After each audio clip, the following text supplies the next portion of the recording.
How do you explain sort of the bifurcated way that we look at these videotapes? I remember the beating of Rodney King, caught on videotape. LAPD officers wailing on him, a brutal beating.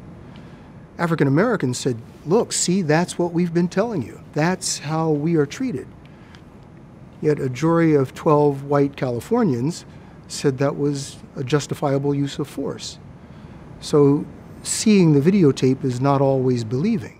Well, now we're getting to the heart of the matter, which is about the narratives that exist in our society that have been created and constructed about black people and that white people have internalized, and sometimes even black people internalize, about who we are. In the Rodney King case, I remember when they talked with the jurors afterwards, one of the jurors said he was like a Tasmanian devil and that he was in control of the situation the whole time. I remember hearing actually a very famous actress in an interview after Eric Garner was killed say about the officer who killed Eric Garner, obviously he was very frightened. The officer.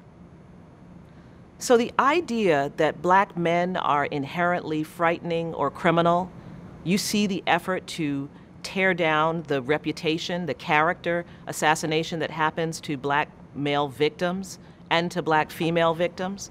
There's always an attempt to suggest that somehow the killing was justified.